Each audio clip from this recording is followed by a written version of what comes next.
Bütün dünyanın gözü Şimali Amerika'da davam eden Mundialda olduğu bu günlerde Avrupa'nın kulüp turnirlərinin püşkü atıldı. Azərbaycanın Avrokuboklardaki 4 təmsilçisinin də ilkin rəqibləri məlum oldu. Bu rəqiblərlə mübarizədə nəyə ümid edə bilərik? Püşk klublarımıza hansı ümidlər verib? Başlayaq Avropanın bir nömrəli klub turnirindəki təmsilçimiz Sabahdan. UEFA Çempionlar Liqasında debüt edəcək Masazır təmsilçisini Püşk əhali sayına görə Masazırdan da kiçik bir şəhərin komandası TNS-lə üz-üzə qoyub. Daha dərinə getsək, bu tipik kənd komandası olub. 1959-cu ildə İngiltərə Wales sərhədində yerləşən Lallensford kəndində yaradılan bu klub 1997-ci ilə qədər həmin kəndin adını daşıyıb. Sonradan British Telecom'un kluba sponsorluq etməsi ilə TNS adını daşımağa başlayıb və kənddən sərhəddə yerləşən İngiltərənin 18 minlik kiçik Oswestry şəhərinə köçüb. Yəni TNS beynəlxalq aləmdə Walesi təmsil etsə də İngiltərə şəhərində məskunlaşıb. Ev oyunlarını keçirdiyi Park Hall arenası cəmi 2000 azarkeş tutumuna malikdir. Sabah isə Azərbaycanın inzibati statusuna görə ən böyük kəndini, rəsmi statistikaya görə 70 min əhalisi olan Masazırı təmsil edir. Ev oyunlarını da TNS'in stadionundan 4 dəfə çox tutuma malik arenada keçirir. Büdcəsi isə bəlkə də 6-7 TNS kimi klubu saxlamağa yetər. Bunlar sadəcə maraqlı məlumatlardır. Meydanda, yarışda isə kənd ya şəhər komandası olmaq, stadionun tutumu və yaxud büdcənin rəqəmləri məsələni heç də həmişə həll etmir. 18 dəfə Wales çempionu olan TNS-in rekorduna oralarda çatan yoxdur. Avropa turnirlərində isə TNS əksər hallarda iştirak xatirinə iştirak edir. Yalnız 2024-2025-ci illər mövsümündə UEFA Konferans Liqasında əsas mərhələyə yüksəlmələri ilə hamını təcrübələndiriblər. Onda da 6 oyundan 5-də uduzub, yalnız Qazaxıstan Astanasına qalib gəlməklə 32-ci yeri tutublar. Düzdür, Sabahla müqayisədə TNS-in zəngin Avrokubok təcrübəsi var. Amma təcrübə dediyimiz hər il Avrokuboklarda 1-ci, 2-ci mərhələlərdə uduzub evə dönmək isə Sabah üçün ciddi narahatlığa əsas yoxdur. Azərbaycan futbolunun yeni çempionu Wales klubunu məğlub etməyə qadirdir. Qarşısına böyük hədəflər qoyan klub Çempionlar Liqasının sınaq imtahanından kəsilirsə, Azərbaycan futboluna belə çempion lazım deyil. Sabah çempion heyəti qoruyub saxlayıb və bu sistemləşmiş, oturuşmuş heyət keyfiyyətinə, sambalına görə Wales klubundan qat-qat üstündür. Hələ ki 3 yeni legioner də transfer edilib. Onlardan ikisi mərkəz müdafiəçisidir. Portuqaliya Maritimusundan 26 yaşlı Junior Ervaldo Almeida və Cənubi Afrika Respublikasının Kaizer Chiefs klubundan təxminən yarım milyon avroya alınan Aiden McCarthy. Yaxşı perspektiv vəd edən 21 yaşlı Yunis Lachabi isə Fransanın Lille klubundan 1 illik icarəyə götürülüb.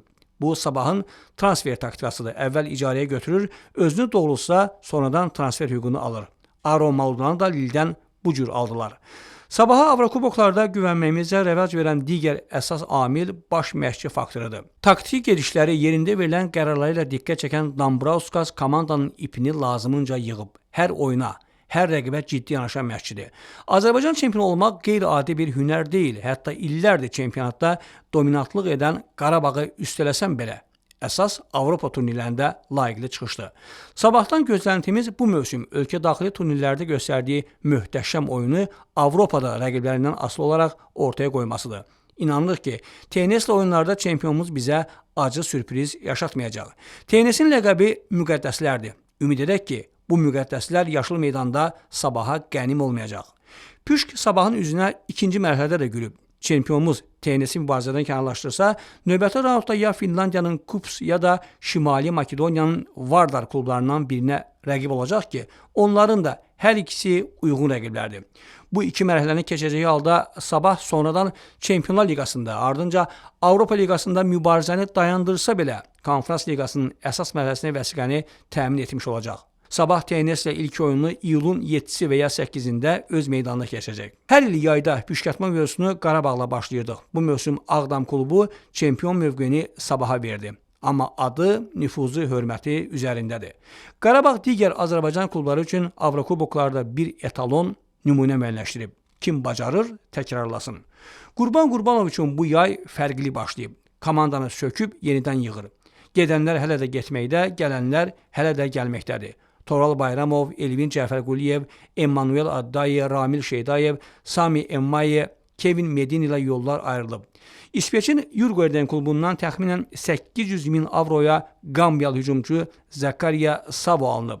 Kiprin Amonyasından gələn 25 yaşlı winger Jali Madiblə 3 illik müqavilə imzalanıb.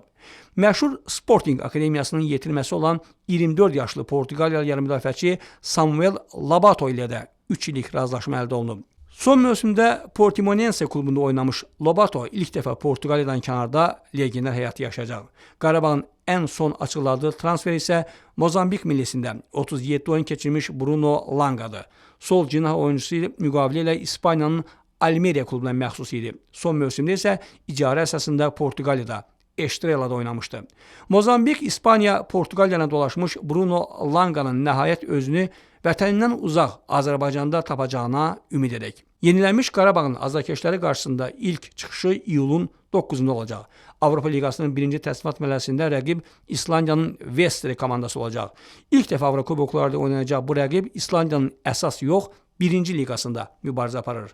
Onların Qarabağı dayandırması xəyal kimi bir şeydir. Vestrenin keçəcəyi halda isə Qarabağı nisbətən ciddi rəqib gözləyə bilər. Bu, Bolqaristanın CSKA Sofiyasıdır. Əgər Bolqarlar ilkin mərhələdə İrlandiyanın Derry City komandasını məğlub edərlərsə. Hələlik isə Sabah komandası kimi Qarabağın da Avropada ilkin mərhələdə yolu rahat görünür. Eynən Neftçi kimi. 5 illik aradan sonra Avropa turnirlərinə qayıdan Neftçi UEFA Konfrans Liqasının ilkin mərhələsindən azaddır. İkinci raundda isə Yuri Vernudumun komandası Dinamo Minsk Silex Şimali Makedoniya duelinin qalibi ilə qarşılaşacaq. Hər iki rəqib xüsusi təhlükəli deyil. Neftçinin dişinə görə olan rəqiblərdir. Belə inamlı danışmamıza təkan verənsə Yuri Vernudumun məşqçi bacarığına olan güvəndir. Yeganə narahatlıq doğuransa Neftçinin yenə heyət quruculuğunda transferlərdə gecikməsidir. Bəlkə də Neftçinin Avropada mübarizəyə ikinci mərhələdən qoşulacağı ilk oyunu iyulun 23-də keçirəcəyi klubdakiları rahatlaşdırıb. Qərar verməkdə, seçim etməkdə çox götür-qoy edirlər. Və nəhayət Konfrans Liqasındakı digər təmsilçimiz Zirə. Məlum olduğu kimi, bu komanda çempionata tutduğu yerə görə deyil, Turan Tovuzun UEFA tərəfindən cəzalanmasına görə Konfrans Liqasında oynayacaq. Bəzi Tovuzlu azarkeşlər 7 il əvvəl bu klubu rəzalətə sürükləyən klubun keçmiş rəhbərliyinə olan acığını, hirsini haqsız şəkildə Zirəyə yönəldib. Həmin azarkeşlər vaxtında Turan Tovuzun yanında olsaydı, AFFA o zaman 1-ci liqada çempion olan komandanı yüksək liqaya buraxardı. O zaman media Turan liqaya deyib bağıranda onların səsi çıxmırdı. İndi sosial şəbəkədə oturub haqlı-haqsız Zirəyə, mətbuata böhtan atmağa nə var ki? Bu məsələdə sadəcə klub üçün bu qədər əziyyət çəkən Ehtiram Quliyevin əziyyətinə adamın ürəyi ağrıyır. Naşı adamların işbilməzliyi nəticəsində əziyyəti yerə vuruldu. Zirəyə gəlincə, Rəşad Sadovun komandası Avropada uzağa getməyəcəyi Konfrans Liqasının ilkin mərhələsində Torpedo Kutaisi ilə qarşılaşacaq. Artıq 7 oyuncu ilə vidalaşan, Avrokuboklara deyil, ölkə çempionatına hazırlığı düşünən Zirə üçün birdən-birə Avropada oynamaq qərarı gözlənilməz oldu. Normalda Torpedo Kutaisi Zirə üçün keçiləsi rəqibdir. Onsuz da Gürcistan klubları son illər Avro turnirlərdə ciddi nə iləsə seçilmir. Onların əsas işi Kvişa kimi istedadları yetişdirib Avropa klublarına satmaqdır. Bunu da az-çox bacarırlar. Alman məşqçi Dirk Schuster'in başçılıq etdiyi Torpedo Kutaisi də əsasən yerli oyunculardan qurulub. Lakin 7 legionerlər də var. İyulun 9-da keçiriləcək ilk oyuna 20 gün qalır. Bu müddətdə Rəşad Sadov gürcülərin qarşısına mübariz komanda çıxara biləcəkmi? Düzü bu çətin görünür. Gürcüstanda hazırda çempionatın davam etməsi bir tərəfdən Kutaisillər üçün üstünlükdürsə, digər tərəfdən mümkün zədələr və yorğunluq amilləri onların əleyhinədir. Avrokubokların püşküyü üzümüzə gülüb. 4 təmsilçimizin hamısı ilkin mərhələni keçə bilər. Hər bir klubumuza uğurlar. İlkin Fikrət oğlu xüsusi olaraq Sport Info TV üçün.